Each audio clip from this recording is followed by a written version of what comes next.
parler beaucoup, manger l'argent, voyager beaucoup seulement, mais travailler beaucoup, créer des choses, emploi des jeunes, non, non, non.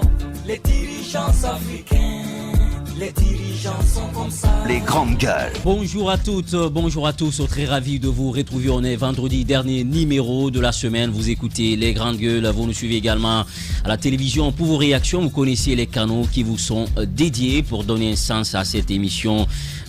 Au compte des grandes gueules, le sommet de Paris sur le financement des économies africaines a eu lieu les 17 et 18 mai dernier. Sur les conclusions de ce sommet qui a réuni une trentaine de chefs de l'État et de gouvernement ainsi que des organisations internationales.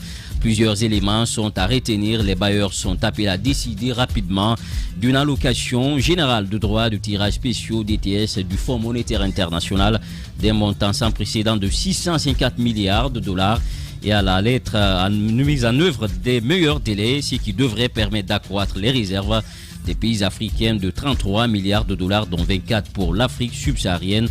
Nous demanderons instamment au pays d'utiliser ces nouvelles ressources de manière transparente et efficace, a affirmé le président français face aux dirigeants africains. Nous recevons ce matin Aliou Ba, économiste et président du parti Modèle. Il va donner son peu levé par rapport à cette actualité majeure.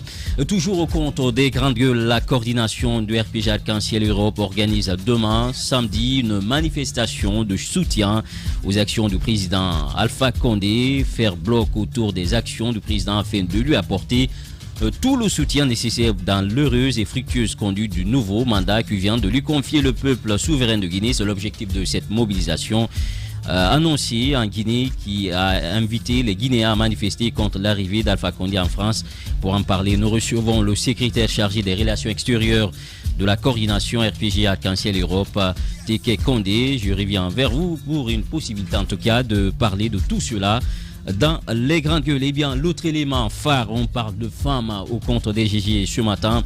Nous parlerons également d'autonomisation économique et accès des femmes au financement et l'ouverture d'un bureau ONU Femmes en Guinée avec Madame Mariam Tendou Camara, consultante senior en communication et partenariat stratégique auprès de l'ONU Femmes en provenance de Dakar et en Guinée pour une mission en compagnie de la directrice régionale de l'Ouest Centre et coordinateur résident des Nations Unies en Guinée. Et puis dans la rubrique Bougeons-nous, qui est une tradition au compte des GG, on reçoit ce matin l'un des associés du jeune Abou Mengue, joueur de football évoluant au Orea Athletic Club. Il décide de venir en aide aux orphelins, une mission difficile mais pas impossible. Il vient d'investir 130 millions de francs guinéens dans la construction d'un orphelinat. Son représentant sera dans ce studio. Avant, vous suivrez un reportage à grand format réalisé par Fatoumata Condé, Mamoudou Boulere Diallo et Lamine Silla. Merci de nous rejoindre. C'est maintenant à vous installer devant vos lucarnes joyeuses. Vous êtes dans les grandes gueules avec toute l'équipe au grand complet. Antoine Koroma avec nous dans ce studio. Antoine, bonjour, bienvenue. Bonjour Djiba, bonjour à tous. Daouda Mohamed Kamara, bonjour. Bonjour Djiba, bonjour à tous. Merci de nous rejoindre. Bonjour Caps, merci de nous rejoindre. Bonjour Djiba, bonjour à tous. Alphonse Mara, bonjour. Bonjour Djiba, mais ce serait vraiment un bonjour aujourd'hui. Oui. Aujourd'hui, mon coup de gueule, c'est à l'encontre des citoyens de Conakry. Oui. On a beau critiquer les autorités sur les mesures prises pour assainir la ville, mais il faut que le citoyen de Conakry apprenne à vivre, comment on va dire ça, la propreté et l'hygiène. Oui. Parce que les ordures qu'on met dehors empêchent l'eau de circuler correctement. Et ce qui provoque les inondations. Ça provoque les inondations, ça remonte ces mêmes ordures-là dans nos concessions, où ça perturbe carrément la circulation. Ce matin, il faut voir le long de l'autoroute ou même l'axe Anko 5 Sangoya. Les ordures sont en train de régner à mettre dans la circulation. C'est vrai que l'État doit mettre en œuvre des mesures pour assainir la ville, mais il faut que les citoyens aussi contribuent. Il y a des ordures habituelles qu'on connaît, les sachets d'eau, les bidons et autres qu'on connaît dans la rue. Mais les matelas, les meubles, des armoires défectueux ou autre chose, ce n'est pas des ordures qu'on est censé mettre dans les eaux de ruissellement. Donc il faut aujourd'hui que les citoyens de Conakry participent à assainir la ville de Conakry, qui se responsabilisent. Les inondations touchent en premier les citoyens et non les autorités. Vous l'avez compris, question de santé publique, on parle d'hygiène avec notre ami Alphonse Mara. Il est égal à lui-même chaque matin, Antoine Koroma. On parle de religion. Le secrétariat général des affaires religieuses appelle les fidèles musulmans et chrétiens à faire des sacrifices et des actions de grâce. Ça défraie la chronique. On a vu beaucoup de réactions hier sur les réseaux sociaux. Ça fait un tollé sur la toile, c'est vrai. Et hier, on a tenté d'avoir le secrétaire général des affaires religieuses, en l'occurrence Ali Jamal Bangoura, qui nous a fait un faux bond hier. J'ai pas compris pourquoi. Et cette attitude, on l'a jugée d'irrespectueuse vis-à-vis de nos auditeurs, parce que le secrétaire général a accepté d'être l'invité du journal de la radio Espace. Jusqu'à la dernière minute, il était OK. Jusqu'à l'introduction de Jacques Leno, il était au bout du fil. Et au moment de lui dire bonjour, il a raccroché le téléphone. Derrière, on l'a rappelé en vain, il a éteint son téléphone. À mon avis, certainement, il a reçu des coups d'appel pour dire de ne pas prendre la parole. Il ne communique pas pour nous, c'est pour les citoyens.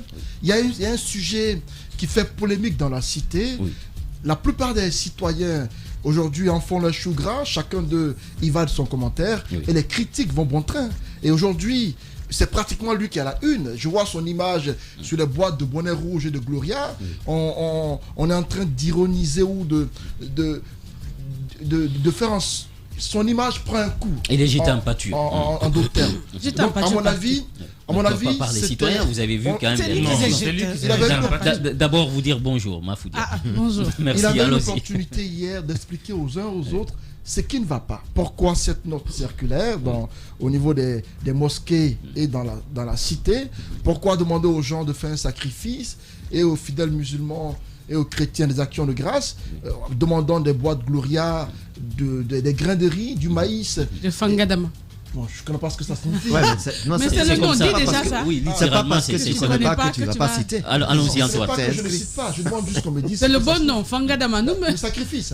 Bon, en fait, sur cette liste qui a été... Justement, c'est des sur aliments. cette liste de sacrifices. Mais en fait, ce qui a le plus choqué, en fait, on sait que dans ce pays, il y a toujours eu des informations comme ça. Même au temps de Lansana Conté, on pouvait se lever un beau matin, on dit ça vient de nos autorités, il faut prier, c'est pour la paix dans le pays, c'est pour ceci. Et il y a beaucoup de Guinéens qui s'adonnent à cela, qui prient et autres. Mais lorsqu'on voit, par exemple, cette liste fournie par notre secrétariat des affaires religieuses, en fait, les éléments qui sont cités, ça relève plutôt d'une pratique hors de l'islam. Parce que quand on parle de Fangadama, de Gloria, on a l'impression que c'est quelqu'un qui allait consulter un marabout qui lui dit. Et c'est ce qui a été le plus choquant. D'ailleurs, beaucoup ont fait le lien avec Nafo Djabi au moment où on dit que celui-ci ne doit pas pratiquer.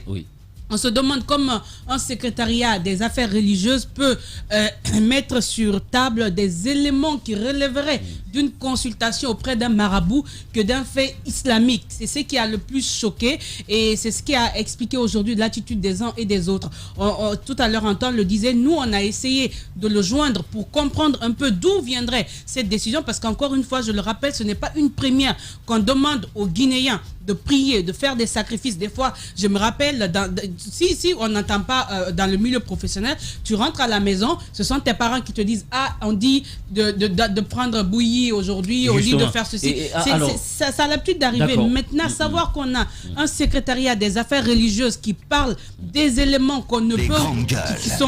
On peut se le permettre de dire qui sont hors religion, en tout cas quand on parle de l'islam, Fangadama, Gloria et autres, on sait que en islam on recommande le sacrifice auprès c'est des prières, vous faites justement exactement, mais là avec ces éléments, ça nous amène à nous dire est-ce que ceux-là qu'on a à la tête du secrétariat des affaires religieuses, ce sont des personnes qui croient fermement en Dieu ou qui sont parallèlement en train de pratiquer autre chose que l'islam. Antoine, puisque vous avez la parole, est-ce qu'on veut dire immixtion de la politique dans la religion? Parce que beaucoup disent, il y a des langues qui se disent, est-ce que c'est un sacrifice pour les autorités? Beaucoup ont fait un raccourci en disant que c'est du fétichisme. Beaucoup pensent que ça relève du maraboutage. Et que ce n'est pas surprenant parfois qu'on retrouve ce genre de sacrifice dans les carrefours de Conakry.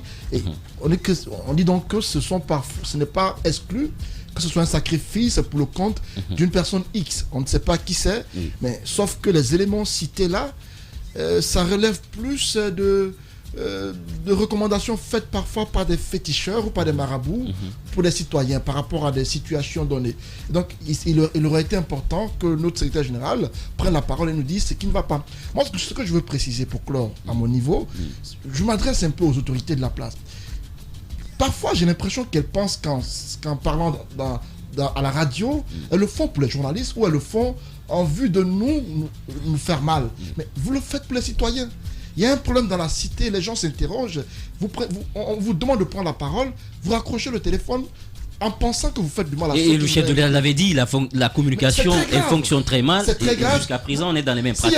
S'il y a des spéculations et il y a des incompréhensions dans la cité, c'est parce que justement, il y a un manque de communication. Oui. Ce manque de communication laisse libre cours à ce qui se passe dans la cité. Les citoyens aujourd'hui sont libres de penser ce qu'ils veulent de nos autorités parce qu'ils refusent de communiquer lorsque l'occasion leur est. À mon avis, Ali Jamal Bangoura a la possibilité de faire même une conférence de presse pour expliquer aux uns et aux autres ce qui a motivé cette décision. C'est ça le problème, parce que l'élément de réponse. Quand c'est important qu'on les sollicite, mais qu'ils prennent la parole. C'est difficile de justifier ce qui s'est passé. Je pense que c'est ce qui explique. S'il ne le fait pas, c'est que tous ceux qui pensent qu'aujourd'hui que cette note circulaire vise à faire un sacrifice dans le but de faire des faveurs à une personne X, à mon avis, on ne serait pas exclu de penser tout ce qu'on veut, parce que pour moi, ils refusent de communiquer. D'accord, Daouda Mohamed, on a vu quand même, il y a même des imams qui ont pris la parole à Nof. Moi, personnellement, ils disent que ce sont des propos extrêmement graves.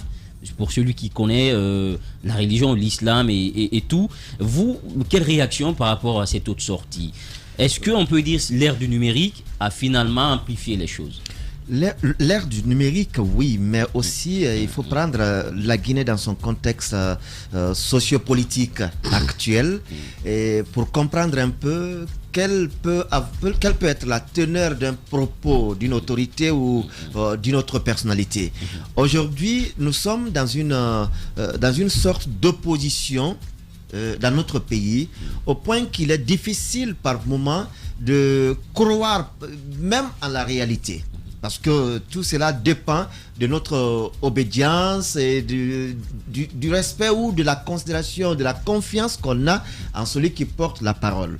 Vous savez, le plus souvent on dit que la parole n'a de sens que, je vais dire, le sens de la parole ressort d'abord en son moment, par son porteur et à qui la parole est adressée et puis voilà le contexte de la parole. Ali Jamal a pris la parole dans un contexte pas favorable pas favorable à lui parce que on vient de sortir du carême chrétien, on vient de sortir du ramadan musulman et des mois consacrés à de fortes prières, à de fortes invocations. Et qu'au lendemain de tout cela, qu'on pense que tout ce qu'on a fait pendant ces mois n'ont vraiment porté à rien et qu'on amène à des sacrifices. Le sacrifice, il est inscrit dans la religion musulmane. Et même chez les animistes, le sacrifice, il est fréquent. Même le christianisme, le sacrifice, peut-être ça ne se fait pas de la même manière que le musulman, mais le chrétien, il fait des sacrifices. Peut-être que lui, il n'égorge pas un poulet blanc, et comme le musulman peut le recommander par moment, mais il fait des sacrifices avec des prières, avec des invocations. C'est des actions de grâce. C'est un sacrifice. C'est un sacrifice. C'est un sacrifice. D'accord, on va pas refaire le débat que beaucoup ont fait à travers le monde. C'est un sacrifice. Les actions de grâce, c'est en d'autres termes, c'est un sacrifice. Alors que Ali Jamal, le secrétaire général aux affaires religieuses, nous invite à des sacrifices. Sacrifices avec précision. Voilà un peu ce qui amène à douter de la crédibilité de Donc ça veut dire qu'il y a une consultation en amont. On ne peut pas dire, par exemple, nécessairement faire le sacrifice de lait Gloria. Faites le sacrifice de lait. Oui. On n'a pas à vous dire quelle marque de lait vous allez donner. Non, je viens, excusez-moi. Non, c'est que dans le subconscient du Guinéen, le lait égale Gloria. Mafoudia est en train vraiment de faire l'avocat du diable. Non, je ne fais pas l'avocat du diable, mais c'est comme ça, c'est conçu. Elle est en train de faire... D'accord, on va l'écouter, Mafoudia. C'est comme quand on dit homo. C'était la marque d'un savon, d'un détergent. Oui. Mais aujourd'hui, tu dis homo à un Guinéen. Monsieur Jamal, je vais vous dire que c'est un journaliste. C'est un journaliste. Il n'est pas aussi, je sais pas, il n'est pas aussi ignorant à ce point qu'on dise qu'il confondent Gloria, lait et autres. C'est pour son public, pas pour lui. Qu'ils disent clairement Gloria. Et qu'il va plus loin dire lait en poudre et de l'autre côté, du riz. Du riz. 1 kilo de riz. 1 kilo de riz. Et là, il n'a pas précisé quel genre de riz. Est-ce que riz de pays ou bien Bangladesh ou autre. Mais encore plus grave, Fankadama. Oui. Tous les 3 premiers éléments peuvent constituer des Fankadama. En tout cas, dans le sens littéral du terme Fankadama. C'est ce que vous pouvez. Oui. C'est un sacrifice. Le sacrifice, il n'a pas une imposition de masse, n'a pas une imposition de quantité. C'est ce que vous pouvez. C'est ce que vous donnez en sacrifice. Maintenant que le monsieur nous dise Gloria, malheureusement on n'en vend plus en Guinée. Peut-être il y a Omela, il y a Jago, il y a autres. Mais de l'autre côté, il y a, et qu'on dise encore, lait en poudre. Ça, je me demande quelle qualité de lait en poudre on va comprendre. En termes clairs, vous êtes en train de dire qu'il y a eu une consultation alors. Ça amène quand même à douter de ce côté paganiste. Et qu'on aille consulter pas des marabouts, mais moi je dirais plutôt, des charlatans.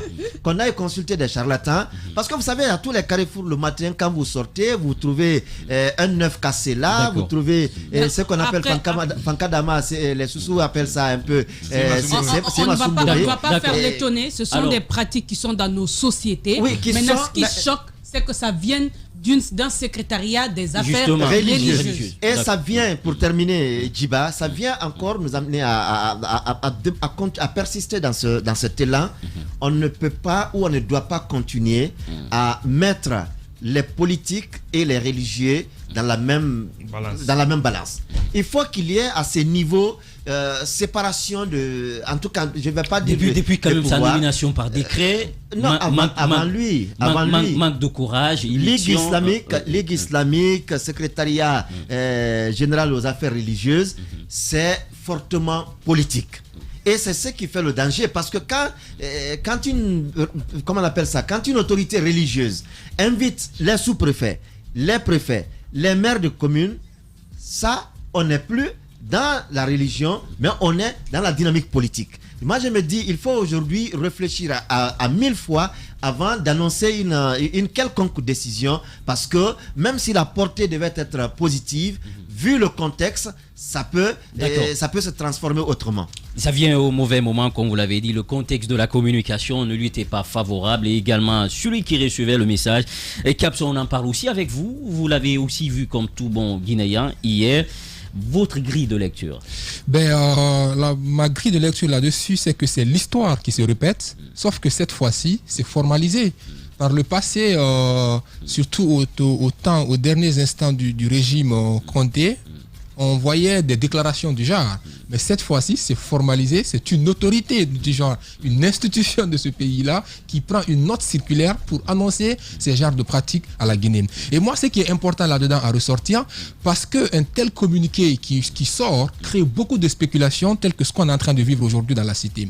Donc, il est tout à fait normal que le secrétaire général des affaires religieuses accepte de prendre la parole justement pour venir partager avec les Guinéens, pour venir justifier, pour venir dire aux gens concrètement quelles sont les raisons qui justifient cela et quelles sont les raisons qui pourraient l'amener quelque part à pouvoir donner ces choses. Et de l'autre côté, il faut qu'après qu'on ait une ligue islamique également qui, par le respect d'un certain nombre de valeurs de l'islam, accepte à des moments de pouvoir rappeler nos autorités à l'ordre et qui puisse sortir de ces pratiques politiques ou de ces peurs, parce qu'en réalité, quand on pratique l'islam, la seule personne vers qui on doit la crainte, en fait, c'est Dieu. Et donc, il doit pouvoir avoir ce courage-là pour dire la vérité aux affaires religieuses, pour dire de telles pratiques ne sont pas recommandées par l'islam. Et vu que ce n'est pas recommandé par l'islam, nous ne pouvons pas nous accepter ces pratiques. Par contre, nous pouvons accepter le fait qu'il y ait des lectures coraniques dans les mosquées, etc., ou que le gouvernement, vu qu'ils ont déjà le pouvoir, vu qu'ils ont déjà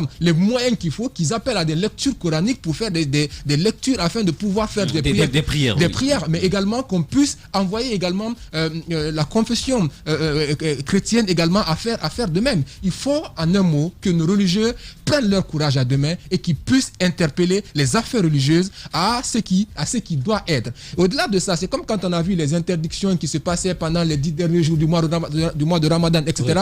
Il faut qu'à un moment donné, les prières nocturnes, il faut qu'à un moment donné qu'on soit beaucoup plus responsable dans ce pays-là. Ou en un mot, je peux dire quelque part, ce qui pourrait expliquer le fait qu'Ali Jamal ne puisse pas sortir, peut-être qu'il manque de raison ou qu'il manque de justification réelle. Ou qu'il y a une pression qui est derrière pour dire attention, il faut limiter les dégâts. Il faut qu'il fasse attention au-delà de son caractère de secrétaire général des affaires religieuses. À la base, c'est quelqu'un qui est un très grand religieux et qu'à des moments, il ne faut pas que pour des postes ou pour des intérêts personnels ou par certaines pressions qu'on puisse ternir un certain nombre de valeurs vis-à-vis de soi. Parce qu'en un mot, comme on le dit, au dernier jour de sa vie, le plus gros regret qu'on puisse avoir, c'est de n'avoir pas fait des choses qu'on pensait pouvoir faire et normal d'être fait. Justement, et c'est ce qui est dangereux. Éviter d'être en conflit avec l'histoire de son pays. Alphonse Mara, même question, politique, religion. Aujourd'hui, depuis le mois de Ramadan, prière nocturne, on en faut.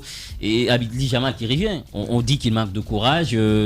Cette sortie aussi vient apporter de l'eau au moulin de beaucoup de personnes qui le pensaient. Moi, je ne trouve pas qu'il manque de courage. Moi, je trouve plutôt qu'il obéit au système dans lequel il se trouve. Ali Jamal est secrétaire général aux affaires religieuses. Il est dans un gouvernement et il suit ce que le gouvernement trouve juste. Oui. Il y a 2 ou 3 semaines avant, juste à quelques jours je crois que c'est le dernier vendredi du mois de Ramadan, ils avaient demandé à certaines mosquées de faire des prières intenses pour la paix dans le pays et pour accélérer la lutte contre le coronavirus. Et cette fois-ci, Ali Jamal évoque les mêmes raisons. La quiétude sociale, les fléaux qui sont en train de nous frapper, les calamités. Ce qu'il faut dire, c'est que la religion mise à côté, notre réalité sociétale fait que ces pratiques-là existent. Daouda l'a dit, si vous habitez dans certains quartiers, chaque matin, vous avez toutes les chances de marcher sur ces sacrifices-là avant de rallier votre lieu de travail. Donc c'est une pratique qui se fait.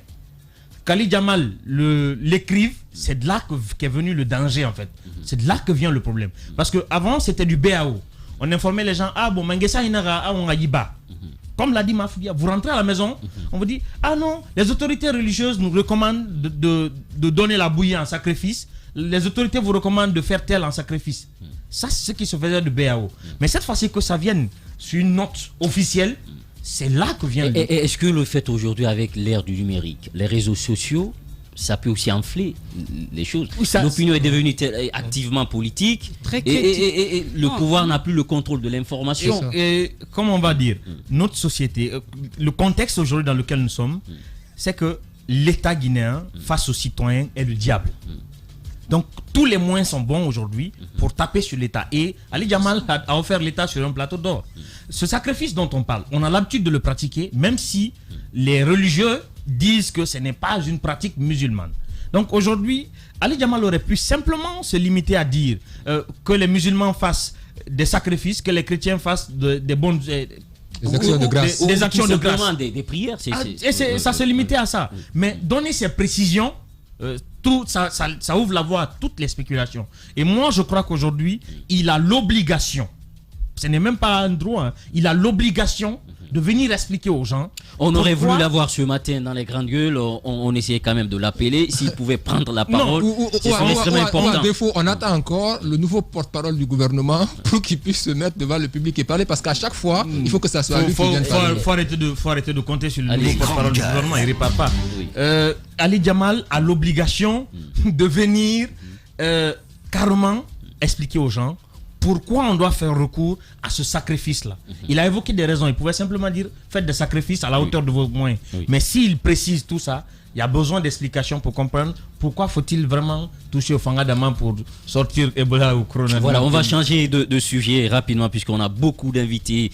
Ce matin, Mafoudia Bangora, conseiller des ministres, décision phare, le président enfin se prononce sur la cherté des loyers. Il annonce qu'il faille prendre quand même des mesures pour freiner cet élan. Alors oui, la question des loyers, c'est quelque chose qui a vraiment été abordé par plus d'un ici, les députés, certains acteurs politiques, des journalistes.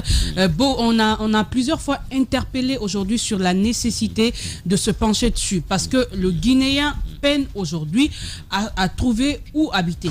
Et c'est vrai que ce n'est pas un problème propre à la Guinée. Vous allez dans la sous-région, partout dans le monde, dans les grandes villes, il y a un problème lié au logement. Mais le plus important, c'est qu'il ne faut pas laisser les citoyens à la merci des gens qui disposent des bâtiments et autres. Il y a une floraison d'immeubles aujourd'hui en Guinée, mais le Guinéen peine à y accéder parce que le loyer est excessivement cher.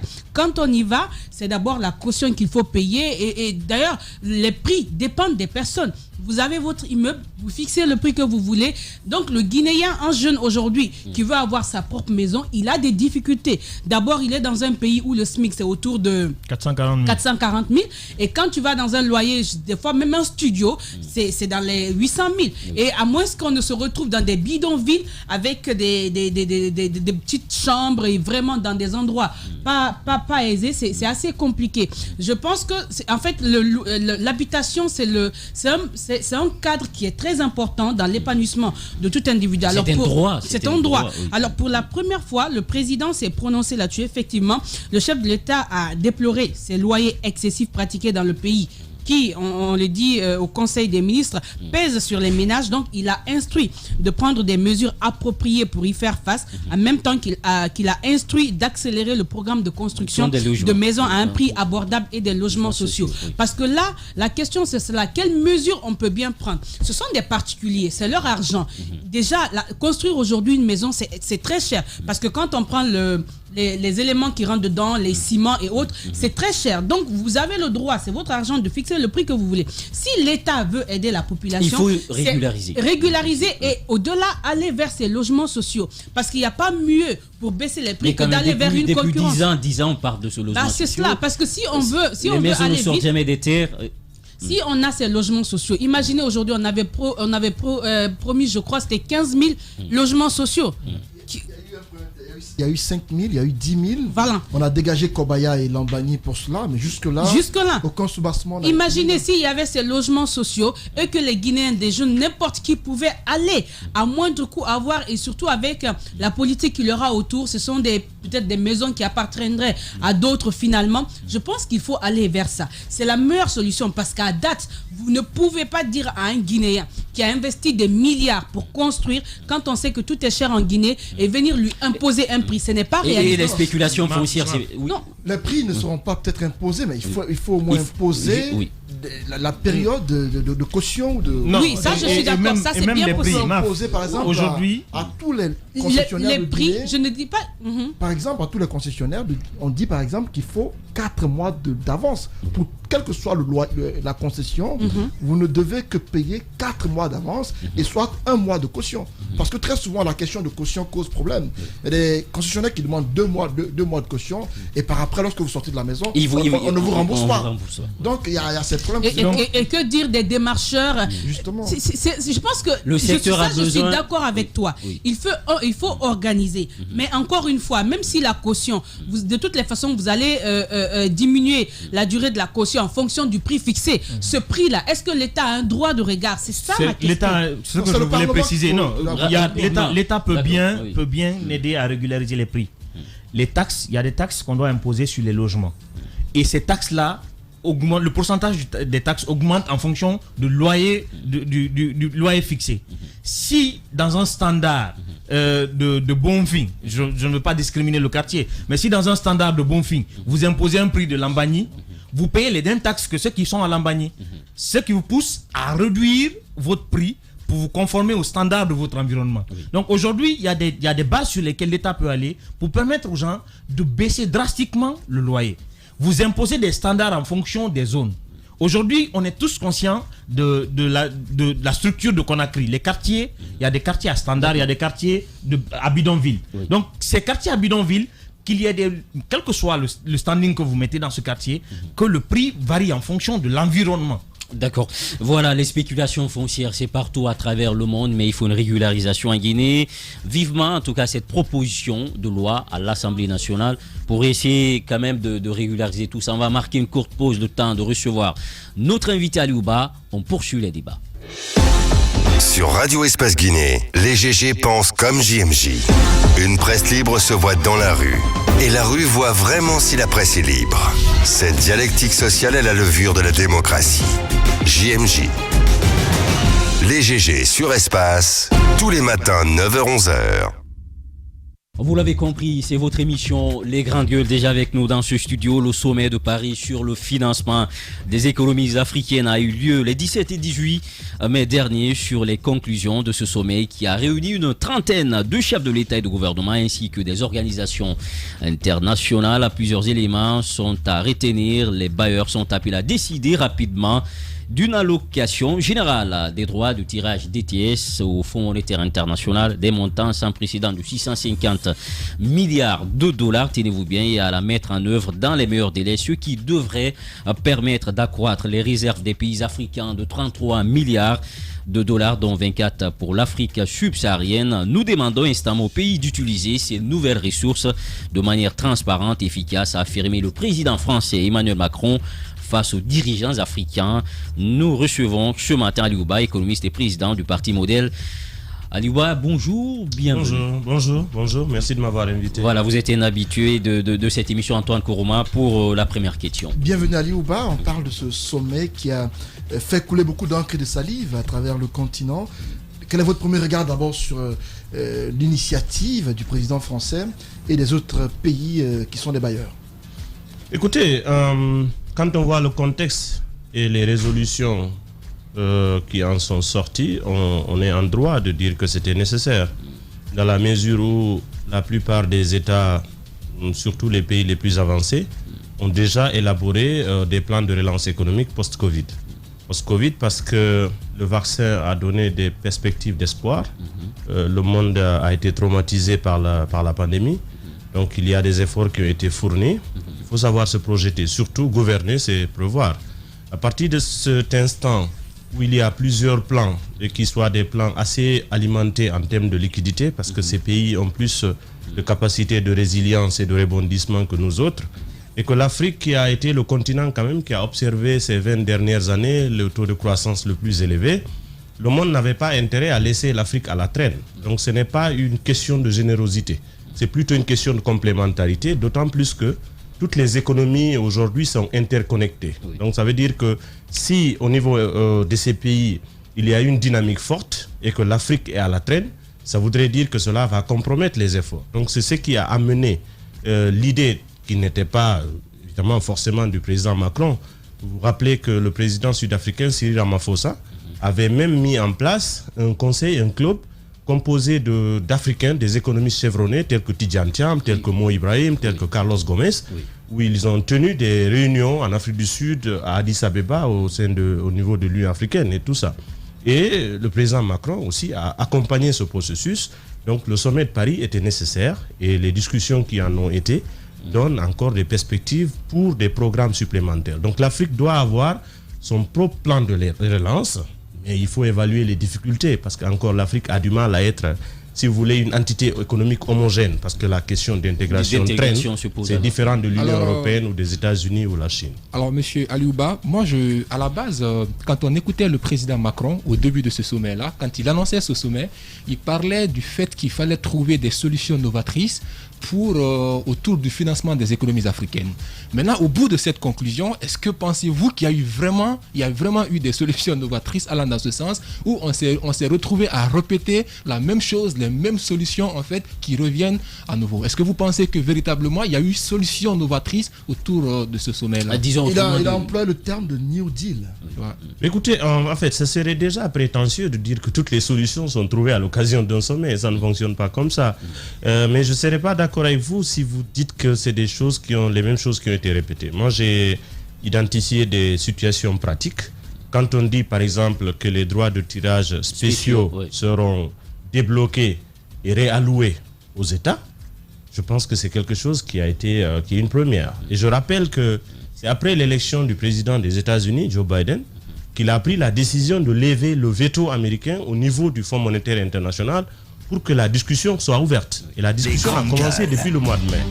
Donc aujourd'hui, il est question, entre juin et juillet, que les ressources soient déjà mises à disposition. Maintenant, la mise à disposition des ressources ne signifie pas nécessairement que tous les États vont entrer en possession de ces ressources.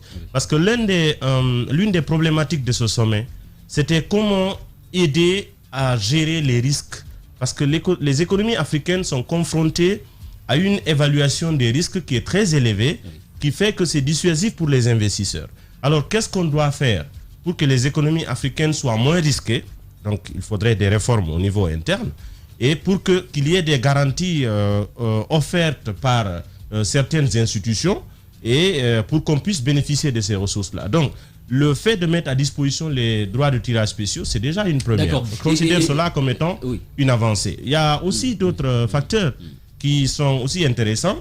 Ce n'est pas une question de France-Afrique comme beaucoup essaient de le présenter. Tout le monde a compris que ce sommet est hybride parce qu'il y a eu beaucoup de partenaires. Il s'est tenu en France, mais ce n'est pas un sommet de convocation des chefs d'État africains en France. Donc il faut que les populistes ne mettent pas l'amalgame à ce niveau-là. Dans la mesure laissez-moi terminer à vous répondre. Alors, à partir du moment où l'Afrique a reçu ces derniers temps beaucoup d'autres créanciers qui ne sont pas les créanciers classiques, aujourd'hui, la dette vis-à-vis de la Chine pour les pays africains, c'est aux alentours de 40 milliards de dollars. C'est beaucoup d'argent. Donc, et aussi, ce n'est pas un partenaire, pas les moindres. La Chine, quelquefois, pour certains États, elle prête beaucoup plus que les institutions financières internationales. Et il y a beaucoup de pays qui apprécient bien le mécanisme. Ça les engage. À partir du moment où tous les créanciers se retrouvent ensemble autour d'un même schéma, c'est aussi une très bonne chose. Parce que ça nous évite la disparité. Mais malgré tout, les économies africaines n'étant pas homogènes, vous avez par exemple des pays qui sont plus crédibles, un pays comme le Maroc, qui a accès au marché des capitaux, qui peut emprunter à 1,5% par exemple de taux d'intérêt. Un pays comme la Côte d'Ivoire, comme le Bénin, vous savez, récemment ils ont lancé l'Eurobond, ils ont pu emprunter entre 4 à 5%. Mais un pays comme la Guinée par exemple, actuellement, les bons de trésor que nous émettons, partie de la Banque centrale, nous les empruntons à hauteur de 13%. 13%, c'est beaucoup d'argent. Ça veut dire que le taux d'intérêt est très élevé. Pourquoi ? Parce que le risque de rendement est trop élevé.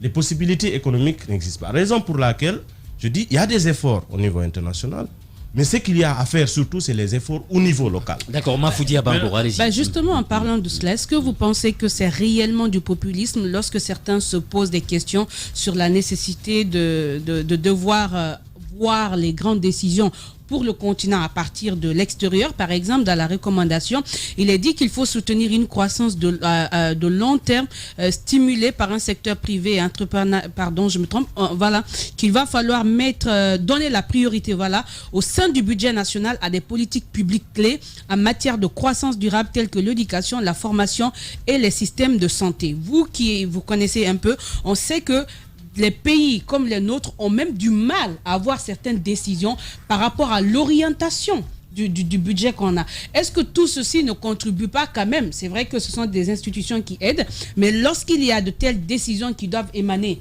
de ces institutions, est-ce que ce ne sont pas des blocus qui nous maintiennent dans cette situation, vu qu'on ne peut pas mettre le cap sur des secteurs qui, pour nous, sont plus prioritaires par rapport à d'autres? D'abord, je note que nous avons l'indépendance de l'élaboration de nos budgets. Mais nous avons des engagements internationaux. Oui, j'en viens. Nous avons des engagements internationaux auxquels il faut soumettre. Il faut dire, admettez avec moi que si vous avez besoin d'aide et qu'on vous accorde l'aide, vous devez quand même honorer vos engagements. C'est pourquoi il y a certains économistes africains qui ne militent pas pour l'effacement ou l'annulation des dettes. Pourquoi? Parce que tant qu'on vous annule gratuitement la dette, ça veut dire que vous ne rehaussez pas votre crédibilité. Mais tant que vous payez votre dette, c'est quotidien, c'est comme l'humain. Si vous êtes capable de payer et de vous endetter de nouveau, vous grandissez et vous devenez de plus en plus crédible. Ça veut dire que votre cote est en train de monter. Maintenant, quand je parle de populisme, moi je parle de ceux qui déplacent le débat et résument tout à une histoire de France-Afrique. Il y a des choses qui vont au-delà. Il faut sortir de ce complexe-là. D'abord, je l'ai dit tout à l'heure qu'à l'entame, qu'il y a eu beaucoup d'autres initiatives ici en Afrique, avant celle de la France. Et il y en aura beaucoup après. Mais si on se met là à dire que ça se fait ailleurs, ça ne se fait pas qu'ailleurs. Mais il faut qu'on assume nos responsabilités. En plus, le monde n'est pas généreux. Les questions économiques, les questions financières, ce sont des questions de rapport de force. Il faut nécessairement. Maintenant, si l'Afrique offre les réelles possibilités aux gens d'investir, les investisseurs ne viendront pas faire de la générosité. Mais justement, parlons de cette manière de voir les choses. On a en Afrique des possibilités aujourd'hui. C'est bien vrai que la dette, on peut l'utiliser, mais je pense qu'avant de miser beaucoup plus sur la dette, il y a par exemple la mobilisation des ressources sur le continent. Et quand on prend les pays pays qui, par exemple, comme la Côte d'Ivoire et autres, qui ont des produits comme le cacao, il y a quand même, vous le connaissez, des règles sur le marché international qui ne sont pas à l'avantage de l'Afrique. Aujourd'hui, si on veut aider l'Afrique, ou bien si on veut permettre à ce que est-ce que là, ce ne sont pas les vraies questions, pouvoir mettre en place des mécanismes qui permettent à l'Afrique aussi de participer de façon efficace au commerce international. Et pour ajouter sur la question de Mafoudia rapidement, avant que l'Afrique n'aille à ce sommet-là, est-ce qu'il n'aurait pas été mieux que l'Afrique se retrouve d'abord pour définir elle-même son plan de relance économique avant d'aller vers ça? Justement, il a dit tout à l'heure. On ne l'a pas encore. En fait. Il y a un travail en amont, il le disait tout à l'heure, qui a été fait en Afrique du Sud, justement dans la même lancée. Allez-y. Le travail dont le rapport n'a pas été rendu. Non, si, il y a un rapport. Le rapport a été rendu à ceux qui ont mandaté ces experts à y travailler. Vous savez, les questions de ce type ne se règlent pas tout le temps en public. Quand vous demandez à un homme comme Tidjane Thiam, que tout le monde connaît, de vous faire un plaidoyer par rapport au continent, il ne vient pas à la presse pour exposer ses résultats. Ce sont des chefs d'État qui lui ont demandé de le faire. Il leur appartient de discuter de ses conclusions et prendre les dispositions qu'il faut. Donc ne dites pas que le rapport n'est pas rendu public, parce que l'objectif n'est pas justement de le rendre public, c'est plutôt d'outiller les dirigeants pour qu'ils soient mieux imprégnés sur ces questions et qu'ils puissent avoir des démarches qui sont intéressantes. C'est comme Mafoudia vous avez mentionné. Ici, il y a une question de rapport de force qu'il faut comprendre. L'Afrique dans son ensemble, l'une des plus grandes difficultés que nous avons aujourd'hui, nous sommes tous d'accord, c'est la faiblesse de notre niveau d'intégration. On aurait souhaité aller plus loin. Mais même s'il y a des velléités extérieures qui nous empêchent sûrement de réussir cela, mais il nous appartient à nous de nous affranchir. Il y a des pays aujourd'hui qui ont la dimension d'un continent. Quand vous prenez la Chine, quand vous prenez l'Inde, etc., c'est des pays qui ont pu se développer. Donc, mais on ne peut pas aussi faire croire que l'Afrique ne se développe pas. Parce que quand je le disais tout à l'heure, ces dernières années, il y a eu un taux de croissance exceptionnel, et ce qui avait été prévu. Mais l'un des plus grands problèmes, c'est la gouvernance au niveau local. Parce qu'il ne suffit pas de créer de la richesse. Il faut savoir la redistribuer. Quand je donne l'exemple de notre pays, on nous dit toujours qu'on a un taux de croissance qui est aux alentours de 5, 6, voire 7%. Ça, c'est déjà extraordinaire. Vous voyez, la Chine, plutôt l'Espagne et les autres pays, c'est des pays qui ne font pas 3,5% de croissance. En chiffres, c'est bien. Mais en réalité, c'est quoi? Le taux de croissance est indiqué sur nos volumes d'exportation de nos matières premières. Et ça, le secteur de la bauxite, par exemple, est capitalistique, ça englobe beaucoup d'argent, mais ça ne crée pas assez d'emplois. Si vous prenez maintenant l'impact de cela sur le budget, et que quelle est l'orientation de ces ressources vers le système éducatif, un pays comme le Sénégal, personne n'a empêché le Sénégal de rester entre 35 et 40% de son budget national alloué au secteur de l'éducation. Il n'y a aucun pays qui a une fois dit aux Sénégalais arrêtez cela, ne faites pas ça. Ils l'ont fait parce qu'ils sont souverains, ils peuvent le faire.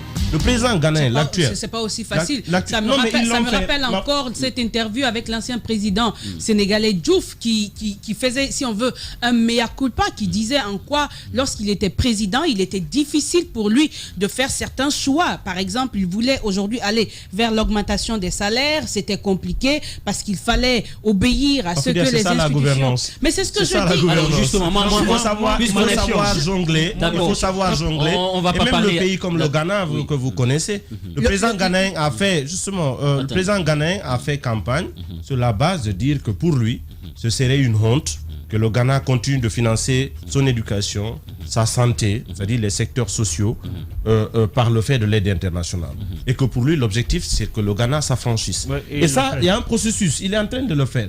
Le Ghana, aujourd'hui, a l'un des systèmes éducatifs les plus crédibles de la sous-région. Ça a fait, ce sont des efforts internes qui ont été faits, admettons-le. Donc, le problème de la gouvernance interne se pose. Malgré, je suis d'accord avec vous, la pression internationale, les contraintes, mais bien entendu, quand vous avez des engagements, vous êtes obligé de les respecter. De quelle façon vous allez les respecter? Il appartient à vos dirigeants aussi de bien se comporter. On ne peut pas être dans un pays comme le nôtre, par exemple. Récemment, j'ai appris qu'il y a une augmentation des ressources budgétaires allouées à plusieurs départements tels que la présidence et d'autres secteurs. Au même moment, vous augmentez le train de vie de l'État. Au même moment, vous dites à la population de serrer davantage la ceinture parce qu'il n'y a pas de ressources. Alors, comment vous voulez présenter ça à des bailleurs qui sont crédibles? Vous leur devez, vous venez dire, écoutez, je suis mieux habillé que vous. Je mène un train de vie que vous devez m'envier, mais écoutez, je suis pauvre, ma population est pauvre, ça ne s'explique pas. C'est l'Afrique d'abord qui doit s'interroger et se remettre en cause. Moi, c'est ma vision. C'est pas de fait de tout le temps de dire ouais, non, on est victime. Je suis d'accord avec la pression. La gouvernance est difficile, il faut savoir, mais il faut donner l'exemple. On va marquer une pause, le temps d'aller avec la page publicitaire. On va également parler de ces droits de tirage spéciaux parce que les gens sont beaucoup revenus, 650 milliards. L'Afrique n'a que 33 milliards. Comment faire une relocation pour essayer d'aplanir les choses? On en parle avec Aliouba dans un court instant. Les grandes gueules sur Espace, c'est la représentativité de la diversité de la société guinéenne. Ils n'ont jamais peur de défendre leurs idées.